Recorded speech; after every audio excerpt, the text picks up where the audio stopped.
Assalamualaikum warahmatullahi wabarakatuh. Nama saya Munah Khairul Umam.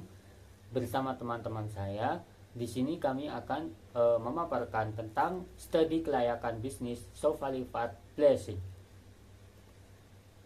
Dalam latar belakang Sofalifat Blessing, yaitu Indonesia sebagai negara mayoritas beragama, selalu terdapat berbagai acara keagamaan.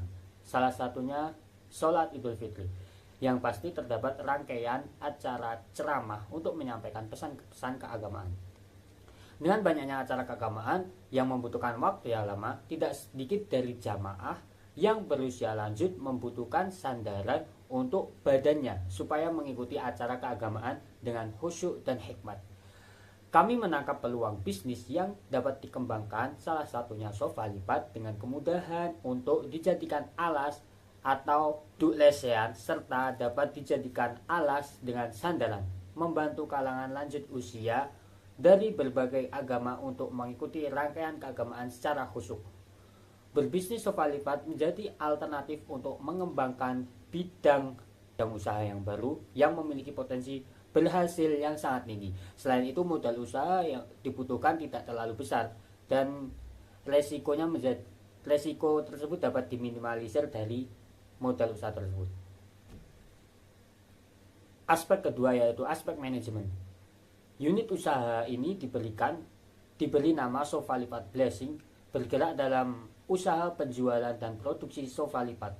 Pemberian nama Blessing di belakang bertujuan untuk pengharapan kita terhadap Tuhan untuk memberikan keberkahan bisnis yang dikarenakan telah membantu banyaknya manusia beribadah kepada Tuhan. Berikut ini bagian organisasi dari Sofa Lipat Blessing. Di atas ini merupakan direktur, terus di bawahnya terdapat manajer.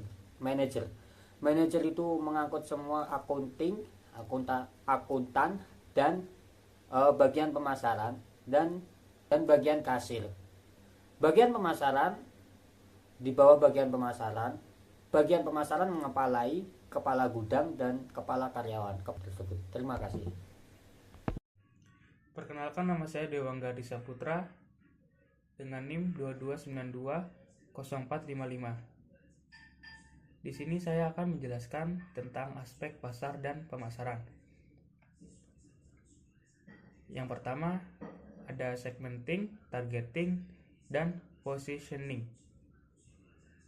Apa itu segmenting? Segmenting adalah berdasarkan dari segmentitas demografi yaitu masyarakat dengan status sosial menengah ke atas. Yang kedua yaitu ada targeting. Targeting yang menjadi target market kami adalah perempuan dan laki-laki dewasa dengan rentan usia 25 tahun sampai dengan lanjut usia. Yang ketiga ada positioning. Positioning kami ingin menciptakan image atau citra perusahaan di benak konsumen sebagai toko sofa lipat. Akses mudah baik secara online maupun offline. Pelayanan yang menyenangkan dan memiliki value membawa kebahagiaan atau kesenangan. Untuk customer yang akan menjadi pelanggan kami melalui sosial media, pelanggan akan mendapatkan informasi tentang produk kami dengan cara tetap mengadakan interaksi melibatkan pelanggan melalui sosial media seperti Instagram dan Facebook, sehingga kita tetap terjaga dan customer menjadi loyal. Terus selanjutnya ada permintaan. Permintaan di masa yang akan datang yaitu semakin berkembangnya zaman dan banyaknya rumah dengan luas terbatas membuat permintaan sofa lipat terus meningkat.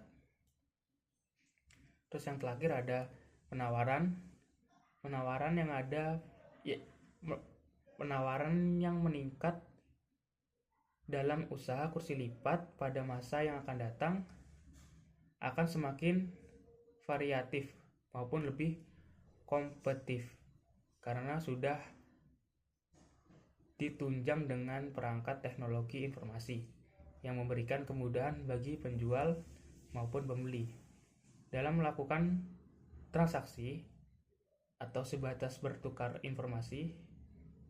Oleh karena itu, bagi pelaku usaha di sektor ini harus mampu melakukan penawaran yang inovatif untuk menarik pasar. Terima kasih. Saya Faiz Karima dengan NIM 22920466 akan membacakan aspek keuangan. Aspek keuangan ada 3 bagian, yaitu biaya praoperasional, biaya kebutuhan investasi, dan kebutuhan modal kerja. Dengan rincian berikut, yaitu biaya praoperasional, perizinan NIB, perencanaan desain produk, dan biaya promosi sebelum produk diluncurkan. Jadi dengan total seluruhnya yaitu Rp700.000. Kemudian kebutuhan investasi dengan rincian sebagai berikut: tempat pembuatan, truk pengangkutan atau distribusi, mesin pembuatan, komputer 2 unit, handphone, smartphone guna untuk berkomunikasi atau hal lain sebagainya, kemudian motor. Itu dengan total kebutuhan investasi yaitu Rp1.286.000.000. Kemudian kebutuhan modal kerja yaitu ada biaya tetap dan variabel. Yang pertama biaya tetap yaitu air, listrik, internet, perawatan tempat, dan upah pegawai dengan total Rp rupiah 6.450.000. Kemudian ada keterangan biaya tetap dari kebutuhan investasi sesuai nilai ekonomis. Jadi kebutuhan investasi dijadikan ke biaya tetap yaitu Rp5.220.000 dengan hitungan nilai ekonomis per bulan. Jadi total variable cost-nya yaitu 11.600.000. Total fixed cost atau biaya tetapnya yaitu Rp11.670.000. Kemudian biaya variabel rinciannya bahan yaitu besi, kain, busa, benang jahit, kemudian promosi, packaging, distribusi dengan total Rp224 juta. Kemudian rencana keuangan dari total semuanya yaitu biaya operasional Rp700.000, biaya investasi Rp1.286.000.000, kemudian biaya modal kerja yaitu Rp230.450.000. Jadi totalnya yaitu Rp1.517.150.000. Kemudian kebutuhan modalnya yang kita dapatkan yaitu modal sendiri Rp517.150.000. Kemudian pinjaman Rp500 juta. Kemudian dari investor itu Rp500 juta. Kemudian hitungan quantity BEP yaitu fixed cost dibagi price kurangi variable cost yaitu Rp11.670.000 dibagi total dari Rp400.000 dikurangi Rp224.000 yaitu 67 unit. Kemudian rupiah BEP fixed cost dibagi 1 kurangi jumlah dari price kurangi variable cost yaitu Rp11.670.000 dibagi 0,44 sama dengan Rp26.800.000. Kemudian BC rasio biaya produksi per bulan yaitu 224 juta ditambah 11.670.000 yaitu 235.670.000. Total pendapatan per bulan yaitu 400.000 kali 1.000 produk yaitu Rp400 juta. BC rasionya benefit bagi cost yaitu untungan bagi biaya keluar Rp400 juta dibagi 235.670.000 sama dengan 1,6. Jadi dengan keuangan tersebut bisnis ini layak yaitu lebih dari 1 BC rasionya. Terima kasih. Saya Yuda Firdaus dengan NIM 22920434 akan menjelaskan tentang rencana pengembangan dan rencana pengoperasian usaha. Usaha sofa lipat kami memiliki rencana pembangunan dan rencana pengoperasian usaha yang perlu dipertimbangkan, yaitu rencana pengembangan meliputi evaluasi lokasi, sarana dan prasarana bangunan, dan tata letak bangunan, serta bahan-bahan utama.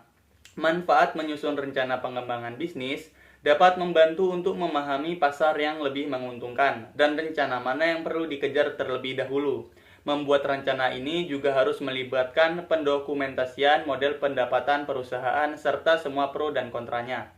Dengan cara ini, kita bisa menilai dengan lebih baik perubahan apa yang perlu dilakukan dalam model pendapatan perusahaan dan aliran lain apa yang bisa ditambahkan ke dalamnya. Adapun rencana pengoperasian usaha meliputi proses operasi usaha, kebutuhan bahan operasi, serta kegiatan perawatan perusahaan. Manfaat rencana operasional memberi peluang bisnis ini untuk menentukan dan menyesuaikan tugas dan tanggung jawab sehari-hari seorang pengusaha agar bisa membantu memenuhi tujuan dalam periode waktu tertentu. Terima kasih. Nama saya Muhammad Saiful Mubarok dengan NIM 22920463. Aspek ekonomi dan sosial. Usaha sofa lipat memiliki aspek ekonomi dan sosial yang perlu dipertimbangkan. Berikut adalah beberapa aspek terkait. Yang pertama, meningkatkan lapangan kerja. Usaha sofa lipat dapat memberikan kontribusi terhadap peningkatan lapangan kerja, baik secara langsung maupun tidak langsung. Yang kedua, pertumbuhan industri. Dengan adanya usaha sofa lipat, industri furnitur dapat mengalami pertumbuhan. Permintaan yang tinggi terhadap sofa lipat dapat mendorong produksi dan penjualan di industri ini, yang pada girangnya dapat meningkatkan daya saing dan pertumbuhan ekonomi. Yang ketiga, dampak pada perekonomian lokal. Usaha sofa lipat dapat memberikan dampak positif pada perekonomian lokal.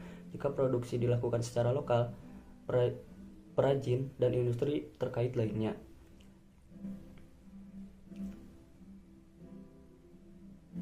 Yang keempat, fleksibilitas dan mobilitas. Sofa lipat menawarkan fleksibilitas dan mobilitas yang lebih besar dibanding dengan sofa konvensional. Ini dapat mempengaruhi kebutuhan masyarakat yang tinggi di ruang terbatas atau sering berpindah tempat. Yang kelima, mengurangi limbah. Dalam era yang semakin sadar akan lingkungan, sofa lipat dapat membantu mengurangi limbah dan konsumsi sumber daya karena dapat dilipat dan disimpan dengan mudah. Yang keenam, aksesibilitas. Sofa lipat dapat meningkatkan aksesibilitas bagi orang dengan mobilitas terbatas atau kebutuhan khusus. Yang ketujuh, inovasi dan gaya hidup modern. Dengan tren gaya hidup yang terus berkembang, sofa lipat menawarkan alternatif yang modern dan praktis bagi konsumen. Sekian presentasi dari kelompok kami. Wassalamualaikum warahmatullahi wabarakatuh. Audio Jungle.